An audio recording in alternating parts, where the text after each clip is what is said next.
من يهده الله فلا مضل له ومن يضلل فلا هادي له أشهد أن لا إله إلا الله وحده لا شريك له وأشهد أن محمدا عبده ورسوله أرسله بالهدى ودين الحق ليظهره على الدين كله ولو كره المشركون اللهم صل على محمد وعلى آل محمد كما صليت على إبراهيم وعلى آل إبراهيم إنك حميد مجيد اللهم بارك على محمد وعلى آل محمد كما باركت على إبراهيم وعلى آل إبراهيم إنك حميد مجيد أما بعد فإن خير الكلام كلام الله وخير السنن سنن محمد صلى الله عليه وسلم وشر الأمور محدثاتها وكل محدثة بدعة وكل بدعة ضلالة وكل ضلالة في النار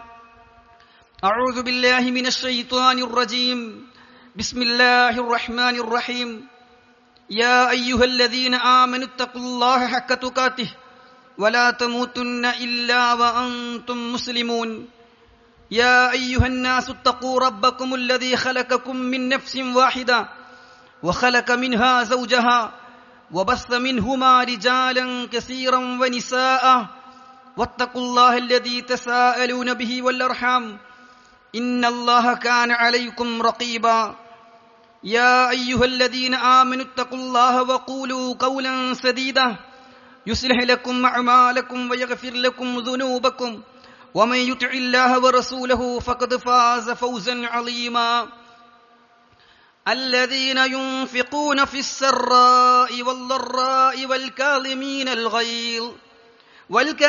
الغيظ والعافين عن الناس والله يحب المحسنين.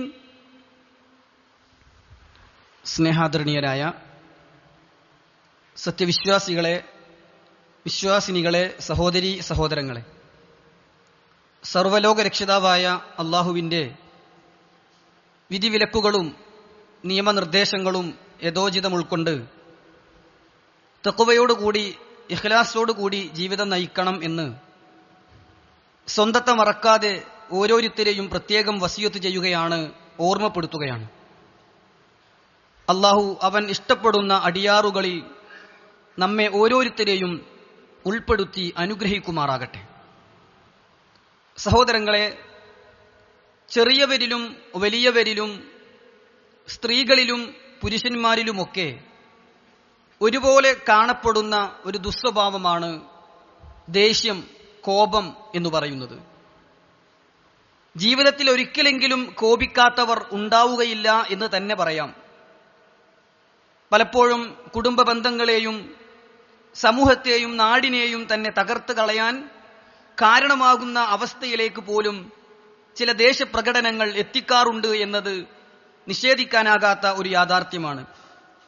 ദേശത്തിന്റെ ഫലമായി ബന്ധങ്ങൾ മുറിയുകയും കുടുംബങ്ങൾ തകരുകയും സമൂഹത്തിൽ നിന്ദ്യനാവുകയും ഒക്കെ ചെയ്യുന്ന അവസ്ഥയും നമ്മൾ കാണാറുണ്ട്. യഥാർത്ഥത്തിൽ കോപത്തെ അടക്കി വെക്കാൻ സാധിക്കുക എന്നത് വലിയൊരു പുണ്യകർമ്മമായിട്ടാണ് ഇസ്ലാം പഠിപ്പിച്ചിട്ടുള്ളത്.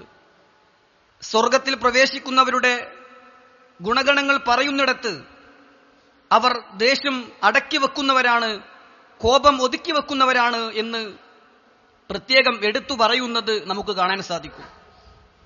വിശുദ്ധ ഖുർആനിലെ 3-ാം അധ്യായം സൂറത്തു ആലി ഇംറാനിലെ 133-ാമത്തെ ആയത്തിൽ അല്ലാഹു സുബ്ഹാനഹു വ തആല സ്വർഗത്തിന്റെ വിശാലത പറഞ്ഞ് ആ സ്വർഗത്തിലേക്ക് അല്ലാഹു ഒരുക്കി വെച്ചിട്ടുള്ള പാപമോചനത്തിലേക്ക് നിങ്ങൾ ധൃതിയിൽ കടന്നു വരണം എന്ന് പഠിപ്പിക്കുകയാണ്.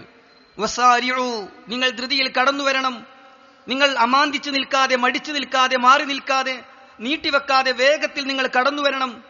ഇലാ മഗ്ഫിറത്തും മിർ റബ്ബിക്കും വജന്ന, നിങ്ങളുടെ രക്ഷിതാവിങ്കിൽ നിന്നുള്ള പാപമോചനത്തിലേക്കും സ്വർഗത്തിലേക്കും നിങ്ങൾ വരണം. അർളുഹസ് സമാവാതു വൽ അർള്, ആ സ്വർഗം എന്നത് ആകാശഭൂമികളോളം വിശാലമാണ്.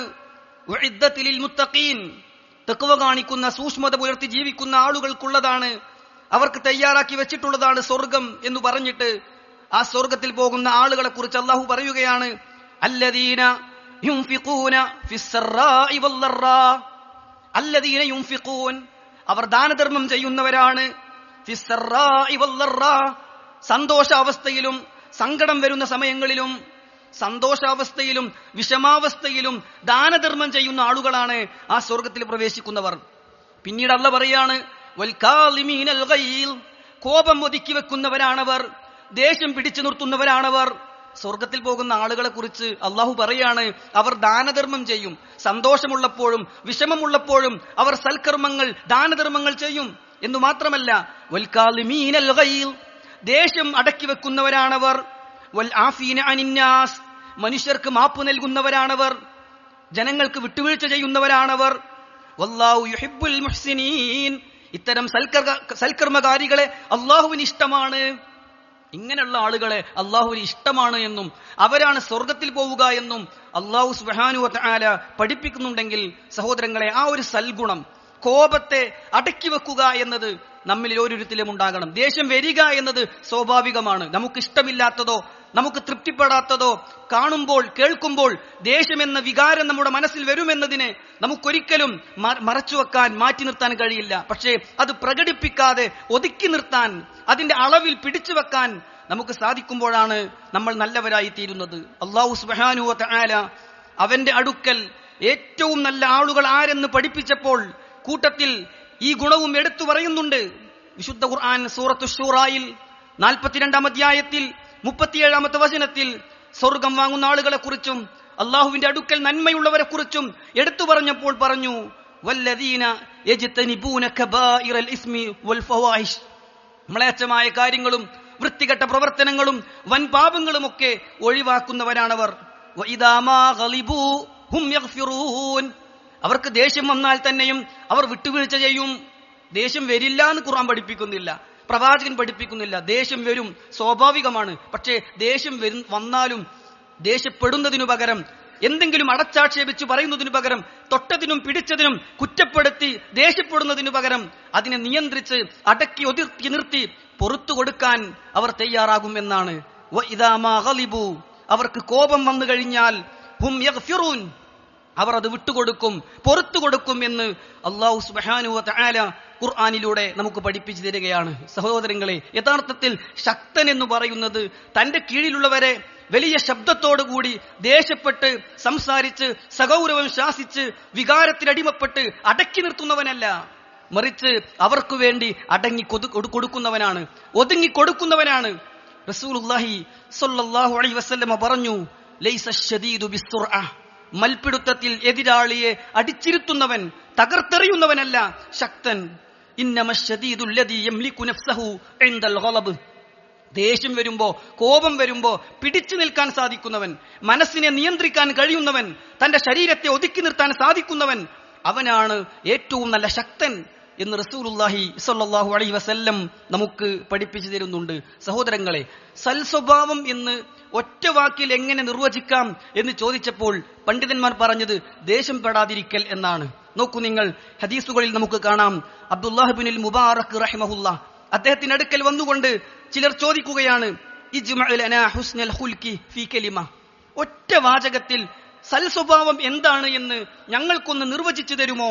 ഖാല, അദ്ദേഹം പറഞ്ഞു, തിർക്കുൽ ഗളബ്, ദേഷ്യപ്പെടാതിരിക്കൽ, കോപിക്കാതിരിക്കൽ, എന്തു പ്രശ്നം വരുമ്പോഴും പക്വതയോടെ പെരുമാറൽ, വിവേകത്തോടെ ചിന്തിച്ച് ആലോചിച്ച് എന്തു പറയണമെന്ന് ചിന്തിച്ചു പറയൽ, ദേഷ്യപ്പെടാതിരിക്കൽ എന്ന് മഹാനായ അബ്ദുല്ലാഹ് ഇബ്നുൽ മുബാറക് റഹിമഹുല്ലാ അവിടെ വെച്ച് പഠിപ്പിച്ചു കൊടുക്കുകയാണ്. സഹോദരങ്ങളെ, ഞാനും നിങ്ങളുമൊക്കെ ഏറ്റവും അധികം സോറി പറഞ്ഞിട്ടുണ്ടാവുക നമ്മൾ എന്താണെന്നറിയാതെ സംസാരിച്ചതിന്റെ പേരിലായിരിക്കും, ദേഷ്യപ്പെട്ടതിന്റെ പേരിലായിരിക്കും. പിന്നീട് അതിന്റെ നിജസ്ഥിതി അറിയുമ്പോ, സത്യാവസ്ഥ ബോധ്യപ്പെടുമ്പോ സോറി പറയുകയാണ് നമ്മൾ.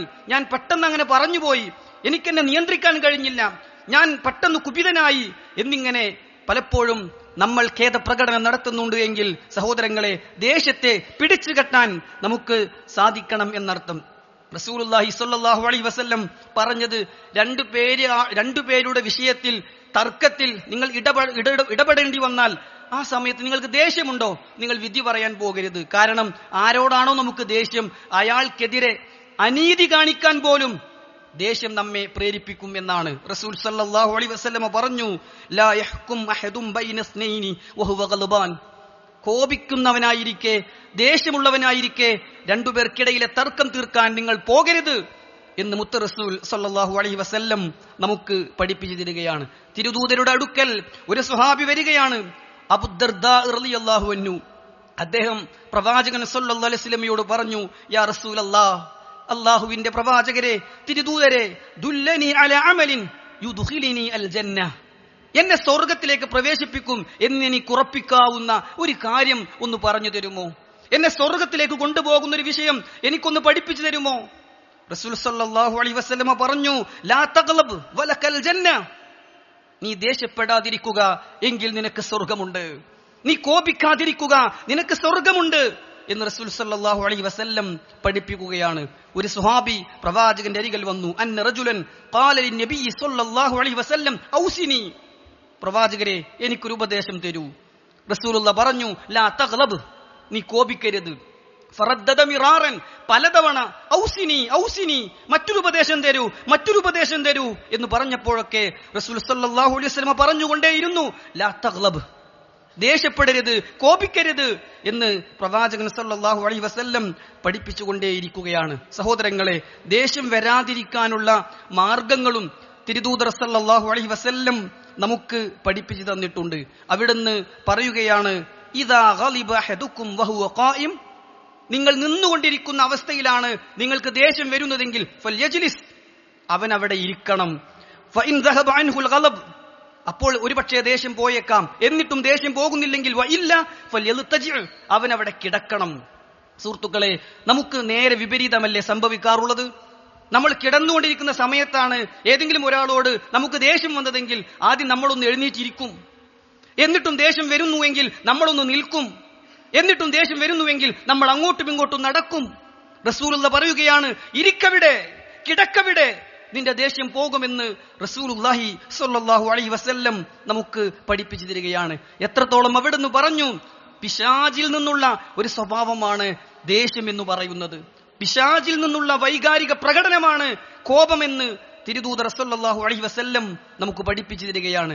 രണ്ടുപേർ ദേഷ്യപ്പെടുന്നത് കണ്ടപ്പോ റസൂലുള്ളാഹി സ്വല്ലല്ലാഹു അലൈഹി വസല്ലം പറഞ്ഞു, അതിലേതെങ്കിലും ഒരാൾ അഊദു ബില്ലാഹി മിനശ് ശൈത്വാനിർ റജീം, ശപിക്കപ്പെട്ട പിശാചിൽ നിന്ന് ഞാൻ അല്ലാഹുവിനോട് രക്ഷ തേടുന്നു എന്ന് പറഞ്ഞിരുന്നുവെങ്കിൽ അവരുടെ കോപം അടങ്ങുമായിരുന്നു, ഒതുങ്ങുമായിരുന്നു എന്ന് റസൂൽ സല്ലല്ലാഹു അലൈഹി വസല്ലം പഠിപ്പിക്കുകയാണ്. അതുകൊണ്ട് ദേഷ്യം വരുമ്പോ അത് പിശാചിൽ നിന്നാണ് എന്നും, ഞാനിപ്പോൾ പിശാചിന് അടിമപ്പെടുകയാണ് എന്നും എന്റെ ഭാര്യയോട്, എന്റെ മകളോട്, എന്റെ മകനോട്, എന്റെ സഹപ്രവർത്തകരോട്, എന്റെ കീഴിൽ ജോലി ചെയ്യുന്നവരോട്, എന്റെ അയൽവാസിയോട്, ഞാൻ കച്ചവടത്തിന് ചെന്ന എന്റെ ഈ കച്ചവടക്കാരനോട് ഞാൻ ഈ ദേഷ്യപ്പെടുമ്പോൾ അവിടെ വിജയിക്കുന്നത് പിശാചാണ്, ഞാൻ തോറ്റുപോവുകയാണ് എന്ന് മനസ്സിലാക്കിക്കൊണ്ട് അഊദു ബില്ലാഹി മിനശ് ശൈത്വാനിർ റജീം എന്ന് പറയാൻ റസൂലുള്ളാഹി സ്വല്ലല്ലാഹു അലൈഹി വസല്ലം നമുക്ക് പഠിപ്പിച്ചു തരികയാണ്. സഹോദരങ്ങളെ, സലഫുകൾ തന്നെ ദേഷ്യം പിടിപ്പിക്കുന്നവർക്ക് വേണ്ടി പ്രാർത്ഥിച്ച് ദേഷ്യത്തെ ഒതുക്കുമായിരുന്നു എന്ന് ചരിത്രത്തിൽ നമുക്ക് കാണാൻ സാധിക്കും. അബ്ദുല്ലാഹ് ഇബ്നു ഔൻ റഹിമഹുല്ലാ പറയുമായിരുന്നു, അദ്ദേഹത്തിന്റെ അടുക്കൽ ആര് കോപിക്കുന്ന അവസ്ഥയുമായി വന്നാലും, ദേഷ്യപ്പെടുത്തുന്ന സംസാരമോ പ്രവർത്തനമോ ആയി മുന്നിൽ വന്നാൽ അദ്ദേഹം പറയും, ബാറക്കല്ലാഹു ഫീക്ക്, ബാറക്കല്ലാഹു ഫീക്ക്, അള്ളാഹു നിനക്ക് അനുഗ്രഹം ചൊരിയട്ടെ, എന്നെ ദേഷ്യപ്പെടുത്താൻ നോക്കണ്ട, എന്റെ അടുക്കൽ പിശാചിനോട്ട് വരണ്ട, ഞാൻ പിശാചിന് അടിമപ്പെടുകയില്ല, ബാറക്കല്ലാഹു ഫീക്ക്, അള്ളാഹു നിനക്ക് അനുഗ്രഹം ചൊരിയട്ടെ എന്ന് പറഞ്ഞുകൊണ്ട് മാറിപ്പോകുമായിരുന്നു എന്ന് സഹോദരങ്ങളെ ചരിത്രത്തിൽ നമുക്ക് വായിച്ചെടുക്കാൻ സാധിക്കും. അബ്ദുല്ലാഹ് ഇബ്നു അബ്ബാസ് റളിയല്ലാഹു അൻഹു നബി സല്ലല്ലാഹു അലൈഹി വസല്ലം അടുക്കൽ ചെന്ന് പല കാര്യങ്ങളും പഠിപ്പിക്കുന്ന കൂട്ടത്തിൽ റസൂലുള്ളാഹി പറഞ്ഞു, അല്ലിമു വയസ്സിറു വലാ തുഅസ്സിറു, നിങ്ങൾ ജനങ്ങൾക്ക് കാര്യങ്ങൾ പഠിപ്പിച്ചു കൊടുക്കണം, അവരെ സന്തോഷിപ്പിക്കണം, അവരെ വെറുപ്പിക്കരുത്, ബുദ്ധിമുട്ടിക്കരുത്. വഇദാ ഗളിബ അഹദുക്കും, നിങ്ങൾക്ക് ദേഷ്യം വരികയാണെങ്കിൽ ഫൽയസ്കുത്, നിങ്ങൾ മൗനം ദീക്ഷിക്കണം, നിങ്ങൾ മിണ്ടാതിരിക്കണം. ആ സമയത്ത് നിങ്ങൾ എന്തെങ്കിലും പറഞ്ഞു പോയാൽ ഒരുപക്ഷെ അല്ലാഹുവിന് ഇഷ്ടപ്പെടാത്തത്, പിശാചിന് ഇഷ്ടപ്പെടുന്നത് നിങ്ങൾ പറഞ്ഞു പോകും. അതുകൊണ്ട് മൗനം ദീക്ഷിക്കണം എന്ന് റസൂലുള്ളാഹി സ്വല്ലല്ലാഹു അലൈഹി വസല്ലം നമുക്ക് പഠിപ്പിച്ചു തരികയാണ്. സഹോദരങ്ങളെ, ഇങ്ങനെയൊക്കെയാണെങ്കിലും അൽ ഗളബ്, കോപം എന്ന വികാരം നിരുപാധികം തിന്മയാണ് എന്നോ നിരുപാധികം നന്മയാണ് എന്നോ നമുക്ക് പറയാൻ കഴിയില്ല. കാരണം റസൂലുള്ളാഹി സ്വല്ലല്ലാഹു അലൈഹി വസല്ലമ ദേഷ്യപ്പെട്ട സന്ദർഭങ്ങളുണ്ട്, അവിടുന്ന് കോപിച്ച സന്ദർഭങ്ങളുണ്ട്. കാരണം ഒരു പക്ഷേ ഒരു വിശ്വാസിക്ക് കോപിച്ചാൽ കൂലി കിട്ടുന്ന സന്ദർഭങ്ങൾ പോലും വരുമെന്നാണ് ഇസ്ലാം നമുക്ക് പഠിപ്പിച്ചു തരുന്നത്. അതുകൊണ്ട് ഈ ദേഷ്യം എന്ന, ഈ കോപം എന്ന ദുസ്വഭാവത്തെ കുറിച്ച് പഠിക്കുമ്പോൾ ദേഷ്യം എപ്പോഴാണ് അനിവാര്യമായി തീരുക, ആവശ്യമായി വരിക, പ്രോത്സാഹിപ്പിക്കപ്പെടുക എന്നുകൂടി ഗൗരവത്തോടെ നമ്മൾ മനസ്സിലാക്കണം. റസൂൽ സല്ലല്ലാഹു അലൈഹി വസല്ലമ പലപ്പോഴും കോപിച്ചിട്ടുണ്ട്. പക്ഷേ തന്റെ വ്യക്തിപരമായ കാര്യങ്ങൾക്കായിരുന്നില്ല, നൈമിഷികമായ ഭൗതിക താല്പര്യങ്ങൾ സംരക്ഷിക്കാനോ ഭൗതിക കാര്യങ്ങൾ നഷ്ടപ്പെടുന്നതിനോ വേണ്ടി ആയിരുന്നില്ല റസൂൽ സല്ലല്ലാഹു അലൈഹി വസല്ലമ ദേഷ്യപ്പെട്ടിരുന്നത്. തെറ്റ് ചെയ്ത വ്യക്തിയോടല്ല പ്രവാചകന്റെ ദേഷ്യം, ആ തെറ്റിനോടായിരുന്നു, നിലപാടിനോടായിരുന്നു നബി സല്ലല്ലാഹു അലൈഹി വസല്ലമക്ക് ദേഷ്യമുണ്ടായിരുന്നത് എന്നർത്ഥം. അതുതന്നെയും അനിയന്ത്രിതമായ വികാര വിക്ഷോഭമായിരുന്നില്ല. അതൊരിക്കലും സഭ്യതയുടെ അതിർവരമ്പുകൾ ഭേദിക്കുന്നതായിരുന്നില്ല. അതൊരിക്കലും ശത്രുതയിലേക്ക് സ്ഥിരം നയിക്കുന്നതായിരുന്നില്ല. മറിച്ച് വിഷയത്തിന്റെ ഗൗരവം ബോധ്യപ്പെടുത്തുന്ന രോഷപ്രകടനങ്ങളായിരുന്നു പ്രവാചകൻ സല്ലല്ലാഹു അലൈഹി വസല്ലമയുടെ ദേഷ്യങ്ങൾ ഓരോന്നും എന്ന് നമുക്ക് മനസ്സിലാക്കാൻ സാധിക്കും. സഹോദരങ്ങളെ, ഞാനും നിങ്ങളുമൊക്കെ ദേഷ്യപ്പെട്ട വിഷയങ്ങൾ എടുത്തു നോക്കുമ്പോൾ അതിൽ മിക്കതും എന്തായിരിക്കും? നമ്മുടെ വ്യക്തിപരമായ കാര്യങ്ങളായിരിക്കും, നമ്മുടെ ഭൗതികമായ കാര്യങ്ങളായിരിക്കും. നമ്മൾ ഭാര്യയോട് ദേഷ്യപ്പെട്ടിട്ടുണ്ടാവുക, മക്കളോട് ദേഷ്യപ്പെട്ടിട്ടുണ്ടാവുക, അയൽവാസിയോട് കോപിച്ചിട്ടുണ്ടാവുക, നമ്മുടെ സുഹൃത്തുക്കളോട് നാം ചീത്ത പറഞ്ഞിട്ടുണ്ടാവുക. എന്തിനായിരിക്കും പ്രിയമുള്ളവരെ?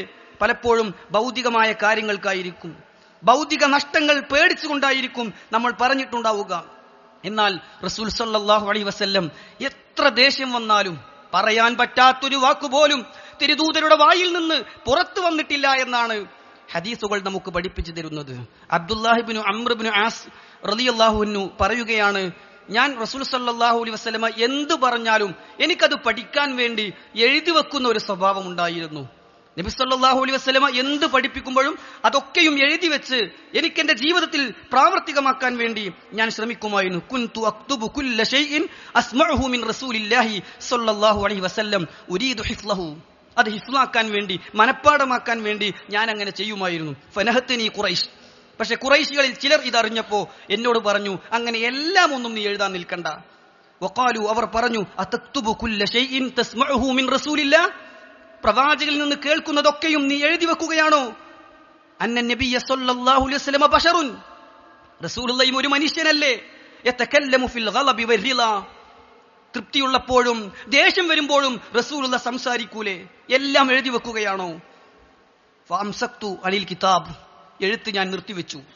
ഞാൻ പ്രവാചകൻ സല്ലല്ലാഹു അലൈഹി വസല്ലം അടുക്കലേക്ക് ചെന്നു. ഫദക്കർതു ദാലിക ലി റസൂലില്ലാഹ് സല്ലല്ലാഹു അലൈഹി വസല്ലം. പ്രവാചകനോട് ഞാൻ കാര്യം പറഞ്ഞു, റസൂലേ, നിങ്ങൾ എന്തു പറഞ്ഞാലും എഴുതി വെക്കുന്ന ഒരു സ്വഭാവം എനിക്കുണ്ടായിരുന്നു. എന്നോട് പലരും പറഞ്ഞു, അങ്ങനെ വേണ്ട, റസൂലുള്ളാഹി ഒരു മനുഷ്യനാണ്, പലതും പറയുമ്പോൾ ദേഷ്യപ്പെട്ട് പറയുന്നതൊക്കെ ഉണ്ടാകും എന്ന് എന്നോട് പറഞ്ഞു. പ്രവാചകൻ സല്ലല്ലാഹു അലൈഹി വസല്ലം തന്റെ വായിലേക്ക് വിരൽ ചൂണ്ടി. ഫഖാൽ, എന്നിട്ട് പറഞ്ഞു, ഉക്തുബ്, എഴുതു അബ്ദുല്ലാഹ്, ഫവല്ലദി നഫ്സി ബിയദിഹി. എന്റെ ആത്മാവ് ആരുടെ കയ്യിലാണോ അവൻ തന്നെ സത്യം, അല്ലാഹുവാണേ സത്യം. മാ യഖ്റുജു മിൻഹു ഇല്ലാ ഹഖ്. ഈ വായിൽ നിന്ന് നല്ലതല്ലാത്തത് പുറത്തു വരില്ല, സത്യമല്ലാത്ത ഒന്നും ഈ വായിൽ നിന്ന് പുറത്തു വരില്ല. എഴുതു അബ്ദുല്ലാഹ് എന്ന് പറഞ്ഞുകൊണ്ട് റസൂൽ സല്ലല്ലാഹു അലൈഹി വസല്ലമ പഠിപ്പിക്കുകയാണ്. സഹോദരങ്ങളെ, എത്ര ദേഷ്യം വന്നപ്പോഴും അള്ളാഹുവിന്റെ പ്രവാചകൻ പറയേണ്ടത് മാത്രമേ പറഞ്ഞിട്ടുള്ളൂ എന്നത് യഥാർത്ഥത്തിൽ നമുക്ക് മാതൃകയാകണമെന്നർത്ഥം. ഒരു വിശ്വാസിയെ സംബന്ധിച്ചിടത്തോളം നബി സല്ലല്ലാഹു അലൈഹി വസല്ലമ ദേഷ്യം പിടിച്ച സന്ദർഭങ്ങൾ ഏതൊക്കെയാണ്, അവിടത്തേക്ക് കോപിക്കേണ്ടി വന്ന സന്ദർഭങ്ങൾ ഏതാണ് എന്നറിഞ്ഞിരുന്നാൽ ആ തിന്മകളിൽ നിന്ന് നമുക്ക് മാറി നിൽക്കാൻ പറ്റും. ഒന്ന് രണ്ടെണ്ണം സൂചിപ്പിക്കാം. റസൂൽ സല്ലല്ലാഹു അലൈഹി വസല്ലമ ദേഷ്യപ്പെട്ട ഒരു സന്ദർഭം ഖദറിന്റെ വിഷയത്തിൽ തർക്കിച്ചവരോടാണ്. അള്ളാഹു എല്ലാം വിധിച്ചു വെച്ചതാണെങ്കിൽ പിന്നെ നമ്മൾ എന്തിനാ ഇതൊക്കെ ചെയ്യുന്നത്? നമ്മൾ നന്മ ചെയ്യുന്നവരാണോ തിന്മ ചെയ്യുന്നവരാണോ എന്ന് അള്ളാഹുവിന് നേരത്തെ അറിയുമല്ലോ. നാം സ്വർഗത്തിലാണോ നരകത്തിലാണോ എന്നൊക്കെ അള്ളാഹു വിധിച്ചു വെച്ചിട്ടുണ്ടല്ലോ. എന്നിങ്ങനെ ഖദറിന്റെ വിഷയത്തിൽ തർക്കിക്കുന്നവർക്കെതിരെ പ്രവാചകൻ സല്ലല്ലാഹു അലൈഹി വസല്ലമ ശക്തമായ താക്കീത് നൽകി. അവിടുന്ന് ദേഷ്യപ്പെട്ടു. ഹദീസിൽ നമുക്ക് കാണാം, പ്രവാചകൻ സല്ലല്ലാഹു അലൈഹി വസല്ലമയിൽ നിന്ന് സ്വഹാബത്ത് പറയുകയാണ്, നബി സല്ലല്ലാഹു അലൈഹി വസല്ലമ ഞങ്ങളിലേക്ക് ഇങ്ങനെ വരുമ്പോ വനഹ്നു നതനാസഉ ഫിൽ ഖദർ, ഞങ്ങൾ ഖദറിന്റെ വിഷയത്തിൽ ഇങ്ങനെ പല തർക്കവുമായി അങ്ങോട്ടും ഇങ്ങോട്ടും പലതും പറയുകയായിരുന്നു. ഫഗളിബ, പ്രവാചകൻ സല്ലല്ലാഹു അലൈഹി വസല്ലമ ദേഷ്യപ്പെട്ടു. ഹത്ത അഹ്മറ വജ്ഹുഹു, പ്രവാചകന്റെ മുഖം ചുവന്നുപോയി. ചില ഹദീസിൽ കാണാം റുമ്മാനിന്റെ നിറം പോലെ പ്രവാചകന്റെ മുഖം തുടുത്തു. ദേശം കൊണ്ട് പ്രവാചകൻ ഉറുമാമ്പഴത്തിന്റെ മുഖം പോലെയായി. പ്രവാചകന്റെ മുഖം ഉറുമാമ്പഴം പോലെയായി ആയി. ഫഖാൽ, എന്നിട്ട് പറഞ്ഞു, അബിഹാദാ ഉമിർതും അം ബിഹാദാ ഉർസിൽതു ഇലൈക്കും, ഇതാണോ ഞാൻ നിങ്ങളോട് കൽപ്പിച്ചിട്ടുള്ളത്? ഇതിനാണോ ഞാൻ നിങ്ങളിലേക്ക് പ്രവാചകനായി വന്നിട്ടുള്ളത്? ഇന്നമാ ഹലക മൻ കാന ഖബ്ലകും ഹീന തനാസഉ ഫി ഹാദൽ അംർ, ഈ വിഷയത്തിൽ തർക്കിച്ചപ്പോഴൊക്കെയും ഇതിനു മുമ്പുള്ള സമുദായങ്ങൾ നശിച്ചു പോയിട്ടുണ്ട്. ഖദറിന്റെ വിഷയത്തിൽ തർക്കിക്കാൻ നിന്നാൽ നിങ്ങൾ തകർന്നു പോകും, നിങ്ങൾ നശിച്ചു പോകും, നിങ്ങളുടെ ഈമാൻ നഷ്ടപ്പെടും, അഖീദ പിഴക്കും. ഇതിനാണോ നിങ്ങളോട് കൽപ്പിക്കപ്പെട്ടിട്ടുള്ളത്? അസ്മതു അലൈക്കും അല്ലാ തതനാസഉ ഫീഹി, ഈ വിഷയത്തിൽ നിങ്ങൾ തർക്കിക്കാനേ പാടില്ല എന്ന് ഞാൻ ഗണ്ണിതമായി പറയുന്നു എന്ന് റസൂലുള്ളാഹി സ്വല്ലല്ലാഹു അലൈഹി വസല്ലം ദേശത്തോടെ സ്വഹാബികളെ ഓർമ്മപ്പെടുത്തുകയാണ്. ചില ഹദീസിൽ കാണാം, വഇദാ ദുകിറൽ ഖദർ ഫഅംസികൂ, ഖദറിന്റെ ഒരു വിഷയം വരുമ്പോ നിങ്ങൾ മിണ്ടാതിരിക്കുക. നിങ്ങൾക്കറിയാത്തത് ആ വിഷയത്തിൽ അഭിപ്രായം പറഞ്ഞ് സംശയം ചോദിച്ച് സംശയത്തിന് ഉത്തരം കിട്ടാതെ വന്ന് അവസാനം നിങ്ങൾ തന്നെയും ശുബ്ഹാത്തിലാകുന്ന, സംശയത്തിലാകുന്ന അവസ്ഥ ഉണ്ടാകാൻ പാടില്ല. അതുകൊണ്ട് ഖദറിനെ കുറിച്ച് പറയപ്പെട്ടാൽ ഫഅംസികൂ, മിണ്ടാതിരിക്കൂ എന്ന് റസൂലുള്ളാഹി സ്വല്ലല്ലാഹു അലൈഹി വസല്ലം പഠിപ്പിക്കുകയാണ്. സഹോദരങ്ങളെ, റസൂലുള്ള ദേശപ്പെട്ട മറ്റൊരു സന്ദർഭം ജനങ്ങൾക്ക് ബുദ്ധിമുട്ടാകും വിധത്തിൽ ദീർഘിച്ച നമസ്കാരം നിർവഹിച്ച ഇമാമിനോടാണ്. നോക്കൂ നിങ്ങൾ, സ്വഹാബികൾ രേഖപ്പെടുത്തുന്നു. അബൂ മസ്ഊദ് അൽ അൻസ്വാരി റളിയല്ലാഹു അൻഹു പറയുന്നു, ഖാല റജുലുൻ, ഒരാൾ വന്നു എന്നിട്ട് പ്രവാചകനോട് പറഞ്ഞു, യാ റസൂലല്ലാഹ്, അല്ലാഹുവിന്റെ പ്രവാചകരെ, ല അഖാദു ഉദ്രികു സ്വലാത മിമ്മാ യുതവ്വിലു ബിനാ ഫുലാൻ, ഞങ്ങൾക്ക് പലപ്പോഴും നമസ്കാരത്തിലേക്ക് വരാൻ തോന്നാത്തത് ഇമാമിന്റെ ദീർഘിച്ച നമസ്കാരം കൊണ്ടാണ്. ഞങ്ങൾക്ക് അവിടെ ഇമാമിന്റെ പിന്നിൽ നിസ്കരിക്കാൻ ചില തടസ്സങ്ങൾ ഉണ്ടാകുന്നത് ഇമാം ദീർഘിപ്പിക്കുന്നത് കൊണ്ടാണ്. ഫമാ റഅയ്തു അന്നബിയ സ്വല്ലല്ലാഹു അലൈഹി വസല്ലം ഫീ മൗഇലത്തിൻ അശദ്ദു ഗളബൻ മിൻ യൗമഇദിൻ, അന്ന് റസൂലുള്ള ദേഷ്യപ്പെട്ട് വഅള് പറഞ്ഞ അത്ര പ്രവാചകന്റെ മുഖത്തൊരു കോപം ഞാൻ വേറെ ഒരു പ്രസംഗത്തിലും കണ്ടിട്ടില്ല. ഫഖാൽ, അന്ന് റസൂലുള്ള പറഞ്ഞു, യാ അയ്യുഹന്നാസ്, ഓ ജനങ്ങളെ, ഇന്നക്കും മുനഫിറൂൻ, നിങ്ങൾ വെറുപ്പിക്കുന്നവരാവുകയാണോ? നിങ്ങൾ വെറുപ്പിക്കുന്നുണ്ടോ? ഫമൻ സല്ലല്ലാ ബിന്നാസി ഫൽയുഖഫിഫ്, നിങ്ങൾ ഒറ്റയ്ക്ക് നമസ്കരിക്കുമ്പോൾ എത്രയും നീട്ടി നമസ്കരിച്ചോളൂ. പക്ഷേ ജനങ്ങളെ കൊണ്ട് നിങ്ങൾ നിസ്കരിക്കുമ്പോൾ, നിങ്ങൾ ഇമാമായി നിൽക്കുമ്പോൾ ഫൽയുഖഫിഫ്, നിങ്ങൾ ആളുകൾക്ക് പരിഗണിക്കുന്ന രൂപത്തിൽ ചുരുക്കണം. ഫഇന്ന ഫീഹിം, കാരണം അവരുടെ കൂട്ടത്തിൽ ഉണ്ടാകും അൽ മരീദ് വൽ ലഈഫ് വദൽ ഹാജ, പല ആവശ്യങ്ങൾക്കും പോകേണ്ടവർ, മലമൂത്ര വിസർജനത്തിന് തോന്നി നിൽക്കുന്നവർ, രോഗികൾ, ദുർബലർ, പ്രയാസം അനുഭവിക്കുന്നവർ, നിസ്കരിക്കാൻ ദീർഘനേരം നിൽക്കാൻ പറ്റാത്തവർ നിങ്ങളുടെ പിന്നിൽ ഉണ്ടാകും. അതുകൊണ്ട് ഇന്നക്കും മുനഫിറൂൻ, വെറുപ്പിക്കല്ലേ എന്ന് റസൂലുള്ളാഹി സ്വല്ലല്ലാഹു അലൈഹി വസല്ലം ദേശത്തോടെ സംസാരിക്കുന്നത് ഹദീസുകളിൽ നമുക്ക് കാണാൻ സാധിക്കും. സഹോദരങ്ങളെ, മറ്റൊരു സംഭവം, പ്രവാചകൻ സ്വല്ലല്ലാഹു അലൈഹി വസല്ലമ ഒരു തീരുമാനമെടുത്താൽ പിന്നെ അതിലിങ്ങനെ അതൃപ്തി പ്രകടിപ്പിക്കുന്നവരോട് പ്രവാചകൻ സ്വല്ലല്ലാഹു അലൈഹി വസല്ലമ വളരെയധികം ദേഷ്യപ്പെട്ടിട്ടുണ്ട്. പ്രവാചകന്റെ അമ്മായിയുടെ പുത്രനായ സുബൈർ ഇബ്നുൽ അവ്വാം റളിയല്ലാഹു അൻഹുവും വേറെ ഒരു സഹോദരനും തമ്മിൽ തർക്കമാവുകയാണ്. എന്താണ് തർക്കം? അവരുടെ കൃഷിയിടത്തിൽ വെള്ളം നനക്കാൻ വരുന്ന ചാല്, വെള്ളം ഒഴുകുന്ന അരുവി, അത് സുബൈർ ഇബ്നുൽ അവ്വാം റളിയല്ലാഹു അൻഹു തന്റെ തോട്ടത്തിലേക്ക് തിരിച്ചുവിട്ട് അവിടെ കൂടി വെള്ളം നനച്ചാണ് ഇദ്ദേഹത്തിന്റെ വീട്ടിലേക്ക്, ഇദ്ദേഹത്തിന്റെ തോട്ടത്തിലേക്ക് എത്തുന്നത്. രണ്ടുപേരും തർക്കമായി പ്രവാചകൻ സ്വല്ലല്ലാഹു അലൈഹി വസല്ലം അടുക്കലേക്ക് വന്നപ്പോൾ പ്രവാചകൻ കാര്യങ്ങൾ ചോദിച്ചറിഞ്ഞിട്ട് പറഞ്ഞു, നിന്റെ തോട്ടം നനച്ചു കഴിഞ്ഞാൽ പിന്നെയുള്ള വെള്ളം ഇദ്ദേഹത്തിന്റെ തോട്ടത്തിലേക്ക് ഒഴുകും വിധത്തിൽ നീ തുറന്നു വിടണം. ഈ വ്യക്തിക്ക് അതിൽ തൃപ്തിയുണ്ടായില്ല. ഫഗളിബൽ അൻസാരിയു, ഇദ്ദേഹം അല്പം ദേഷ്യത്തോട് പറഞ്ഞു, യാ റസൂലല്ലാഹ് ഇൻ കാന ബിനു അമ്മതിക്, റസൂലേ, അമ്മായിന്റെ പുത്രനായതുകൊണ്ടാണോ വെള്ളം അവിടെ നനച്ചിട്ട് മതി എനിക്ക് എന്ന് പറഞ്ഞത്?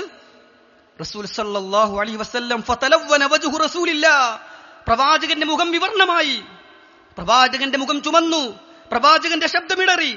ഫഗളിബ, റസൂലുള്ള കോപിച്ചു. വഖാൽ, എന്നിട്ട് സുബൈറിനെ വിളിച്ചിട്ട് പറഞ്ഞു, യാ സുബൈർ, സുബൈറെ, ഇസ്കി സുമ്മ ഇഹ്ബിസിൽ മാ ഹത്താ യർജിഅ ഇലൽ ജദർ സുമ്മ ഇസ്കി അൽ മാ. സുബൈറെ, നീ നിനക്ക് ആവശ്യമായ തോട്ടത്തിലേക്കുള്ള വെള്ളം നീ പിടിച്ചു വെക്കുക, അപ്പുറത്ത് നീ ഒരു കെട്ട് കെട്ടി അവിടെ അല്പം നിർത്തിവെക്കുക, എന്നിട്ട് അതും നിറഞ്ഞാൽ സഹോദരന്റെ തോട്ടത്തിലേക്ക് നീ വിട്ടേക്കുക. യഥാർത്ഥത്തിൽ അദ്ദേഹത്തിന് സുബൈർ ഇബ്നുൽ അവ്വാം റളിയല്ലാഹു അൻഹുവിന് കൂടുതൽ വെള്ളം ആവശ്യമുള്ള ഒരു തോട്ടമായിരുന്നിട്ടും അല്പം നനച്ച് തുറന്നുവിടാൻ പറഞ്ഞ പ്രവാചകൻ കൂടുതൽ വെള്ളം പിടിച്ചിട്ട് തടഞ്ഞ് വെച്ചിട്ട് വിട്ടാൽ മതി എന്ന യഥാർത്ഥ തീരുമാനത്തിലേക്ക് അപ്പോഴാണ് മാറിയത് എന്ന് ഹദീസിൽ സഹോദരങ്ങളെ നമുക്ക് കാണാൻ സാധിക്കും. പ്രവാചകൻ ഒരു തീരുമാനമെടുക്കുമ്പോൾ അതിൽ അതൃപ്തി കാണിക്കൽ റസൂലുള്ളാഹിക്ക് ദേഷ്യം വരുത്തുന്ന വിഷയമാണ് എന്നർത്ഥം. നോക്കൂ നിങ്ങൾ, മറ്റൊരു സംഭവത്തിൽ കാണാം. അബ്ദുല്ലാഹ് ഇബ്നു മസ്ഊദ് റളിയല്ലാഹു അൻഹു പറയുകയാണ്, ഖസമൻ നബിയ്യു സല്ലല്ലാഹു അലൈഹി വസല്ലമ ഖിസ്മതൻ കബഅദിൻ മാ കാന യഖ്സിമു. റസൂൽ സല്ലല്ലാഹു അലൈഹി വസല്ലമ യുദ്ധാർജിത സ്വത്ത് തന്റെ അനുചരന്മാർക്കിടയിൽ, അനുയായികൾക്കിടയിൽ വീതിച്ച് വിഹിതം വെച്ച് കൊടുക്കുകയായിരുന്നു. ഫഖാല റജുലുൻ മിനൽ അൻസാർ വല്ലാഹി ഇന്നഹാ ലഖിസ്മത്തുൻ മാ ഉരീദു ബിഹാ വജ്ഹല്ലാഹ്. റസൂലുള്ളാഹി സ്വല്ലല്ലാഹു അലൈഹി വസല്ലം അള്ളാന്റെ കൂലി ഉദ്ദേശിച്ചിട്ടൊന്നുമല്ല ഇങ്ങനെ വീതിച്ചു കൊടുക്കുന്നത്, ചിലർക്ക് കൂടുതലാണ് ചിലർക്ക് കുറച്ചാണ് എന്ന് ഒരാൾ പറഞ്ഞു. അബ്ദുല്ലാഹ് ഇബ്നു മസ്ഊദ് റളിയല്ലാഹു അൻഹു പറയുകയാണ്, ഞാൻ പ്രവാചകൻ സല്ലല്ലാഹു അലൈഹി വസല്ലം അടുക്കലേക്ക് ചെന്നു, ഇത് ഞാൻ റസൂലുള്ളാഹിയോട് പറയുമെന്ന് പറഞ്ഞു. ഞാൻ തിരുദൂതർ സല്ലല്ലാഹു അലൈഹി വസല്ലം അടുക്കൽ ചെന്നിട്ട് കാര്യം അവതരിപ്പിച്ചപ്പോൾ പ്രവാചകന്റെ മുഖം വിവർണമായി. പ്രവാചകൻ ദേഷ്യപ്പെടാൻ തുടങ്ങി. എത്രത്തോളം എനിക്ക് തോന്നി ഞാൻ ഈ കാര്യം പറയേണ്ടിയിരുന്നില്ല എന്നുപോലും തോന്നുമാറ് നബി സല്ലല്ലാഹു അലൈഹി വസല്ലമയുടെ മുഖത്ത് ദേഷ്യം പ്രകടമായി.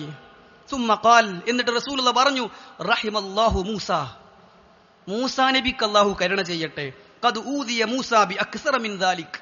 ഇതിലേറെ മൂസാ നബി അലൈഹിസ്സലാം അനുയായികളിൽ നിന്ന് കേൾക്കേണ്ടി വന്നിട്ടുണ്ട്. മൂസാ നബി ഇതിലേറെ സ്വന്തം ആളുകളിൽ നിന്ന് കുറ്റപ്പെടുത്തലുകൾ സഹിക്കേണ്ടി വന്നിട്ടുണ്ട്. ഫസബർ, അപ്പോഴൊക്കെയും ക്ഷമിക്കാൻ മൂസാ നബിക്ക് സാധിച്ചിരുന്നു. അള്ളാഹു കരുണ ചെയ്യട്ടെ എന്ന് ദേഷ്യത്തോടെ റസൂലുള്ളാഹി സ്വല്ലല്ലാഹു അലൈഹി വസല്ലമ പറയുകയാണ്. അതുകൊണ്ട് ദേഷ്യം ആവശ്യമുള്ള സന്ദർഭങ്ങളുമുണ്ട് എന്നാണ് പറഞ്ഞതിന്റെ ചുരുക്കം. തിന്മയിൽ നിന്നുള്ള ദേഷ്യം അത് സ്വാഭാവികമായും ആ തിന്മക്കെതിരെയുള്ള പ്രകടനമാണ് എങ്കിൽ വെറുതെ ദേഷ്യപ്പെടുക എന്നത് ചീത്ത സ്വഭാവമായിട്ടാണ് ഇസ്ലാം പഠിപ്പിക്കുന്നത്. കാര്യങ്ങൾ വിവച്ഛേദിച്ചു മനസ്സിലാക്കി സത്യം ഉൾക്കൊള്ളാൻ അള്ളാഹു നമുക്ക് തൗഫീഖ് പ്രദാനം ചെയ്യുമാറാകട്ടെ.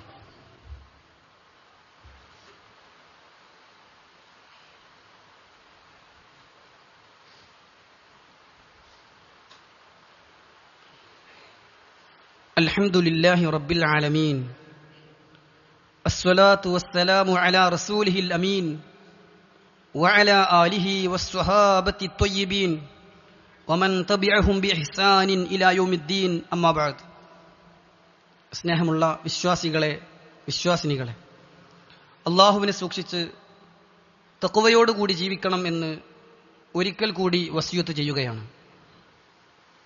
ദേഷ്യം എന്ന ദുസ്വഭാവം നമ്മെ തിന്മകളിലേക്ക് നയിക്കുമെന്നും പിന്നീട് ഖേദം പ്രകടിപ്പിക്കുന്ന അവസ്ഥയിലേക്ക് അത് മാറുമെന്നും പൈശാചികമായ പ്രവർത്തനമാണ് അത് എന്നും ദേഷ്യം ഒതുക്കുന്നവർക്ക് സ്വർഗമുണ്ട് എന്നും അള്ളാഹുവിന്റെ അടുക്കൽ നന്മയുള്ളവർ കോപം വരുമ്പോൾ പൊറത്തു കൊടുക്കുന്നവരാണ് എന്നും ദേഷ്യം വരുമ്പോൾ നിയന്ത്രിക്കാൻ സാധിക്കുന്നവനാണ് യഥാർത്ഥ ശക്തനെന്നുമൊക്കെ നാം മനസ്സിലാക്കുകയുണ്ടായി. എന്നാൽ തിന്മകളോട് സ്വാഭാവികമായുണ്ടാകുന്ന ദേഷ്യം പ്രോത്സാഹിപ്പിക്കപ്പെട്ടതാണ് എന്നും നബി സല്ലല്ലാഹു അലൈഹി വസല്ലം അത്തരണത്തിൽ ദേഷ്യപ്പെട്ട ഏതാനും ചില സന്ദർഭങ്ങളും നമ്മൾ മനസ്സിലാക്കുകയുണ്ടായി. അറബിയിൽ അറിയപ്പെട്ട ഒരു ആപ്തവാക്യത്തിൽ കാണാം, അൽ ഗളബു അവ്വലുഹു ജുനൂൻ വ ആഖിറുഹു നദം. ദേഷ്യം അതിന്റെ തുടക്കം ഒരു തരം ഭ്രാന്താണ്.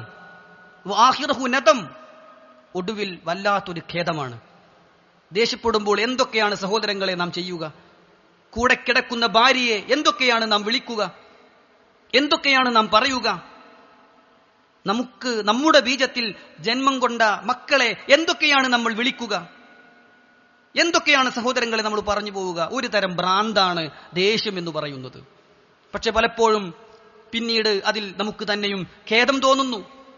അതുകൊണ്ട് തന്നെ റസൂലുള്ളാഹി സ്വല്ലല്ലാഹു അലൈഹി വസല്ലമ പ്രാർത്ഥിച്ചിരുന്ന വ്യത്യസ്ത പ്രാർത്ഥനകളിൽ നമുക്ക് കാണാം, അല്ലാഹുമ്മ, അല്ലാഹുവേ, ഇന്നി അസ്അലുക, ഞാൻ നിന്നോട് ചോദിക്കുകയാണ്, ഖശ്യതക, നിന്നെ പേടിക്കാനുള്ള സ്വഭാവം, ഫിൽ ഗൈബി വശഹാദ, ദൃശ്യത്തിലും അദൃശ്യത്തിലും നിന്നെ പേടിക്കാനുള്ള മനസ്സ് എനിക്ക് തരണേ അല്ലാഹ്. വ അസ്അലുക കലിമത്തൽ ഹഖ്, അല്ലാഹുവേ, സത്യം പറയാനുള്ള മനസ്സ് നീ എനിക്ക് തരണേ. ഫിർ റിളാ വൽ ഗളബ്, ഒരാളോട് തൃപ്തി ഉണ്ടാകുമ്പോഴും ഒരാളോട് ദേഷ്യം വരുമ്പോഴും പറയുന്നത് മാന്യമാക്കി തരണേ അല്ലാഹ്. ദേഷ്യം വരുമ്പോൾ എന്തൊക്കെയോ നമ്മൾ പറയുന്നുവെങ്കിൽ അള്ളാഹുവിനോട് തേടണം. ദേഷ്യം വന്നാലും തൃപ്തി തോന്നുമ്പോഴും പറയാൻ പറ്റുന്ന നല്ല വാക്കുകൾ പറയാൻ അനുഗ്രഹിക്കണേ അല്ലാഹ് എന്ന് റസൂൽ സല്ലല്ലാഹു അലൈഹി വസല്ലം പ്രാർത്ഥനയും പഠിപ്പിക്കുകയാണ്. സഹോദരങ്ങളെ, ഇത്തരം കാര്യങ്ങളിൽ നാം പാഠം ഉൾക്കൊള്ളുക. അല്ലാഹു സുബ്ഹാനഹു വ തആല അതിന് നമുക്ക് തൗഫീഖ് പ്രദാനം ചെയ്യുമാറാകട്ടെ. അല്ലാഹുവേ, ഞങ്ങളിൽ വന്നുപോയ ചെറുതും വലുതുമായ പാപങ്ങൾ നീ പുറത്തു തരണം റഹ്മാനെ. നിന്റെ സ്വർഗം നൽകി നീ ഞങ്ങളെ അനുഗ്രഹിക്കണം യാ അല്ലാഹ്. പ്രത്യേകം പ്രാർത്ഥിക്കാൻ ആവശ്യപ്പെട്ടവരുണ്ട്. അല്ലാഹുവേ, അവരുടെ വിഷമങ്ങളും പ്രയാസങ്ങളും അറിയുന്നവനാണ് നീ. രോഗങ്ങൾ ശിഫയാക്കി കൊടുക്കണം യാ അല്ലാഹ്. കടങ്ങൾ വീട്ടാൻ തൗഫീഖ് നൽകണം റഹ്മാനെ. അല്ലാഹുമ്മ ഗ്ഫിർ ലിൽ മുഅ്മിനീന വൽ മുഅ്മിനാത്ത് വൽ മുസ്ലിമീന വൽ മുസ്ലിമാത്ത് അൽഅഹ്യാഇ മിൻഹും വൽ അംവാത്ത് ഇന്നക മുജീബുദ് ദഅവാതി യാ ഖാദിൽ ഹാജാത്ത്.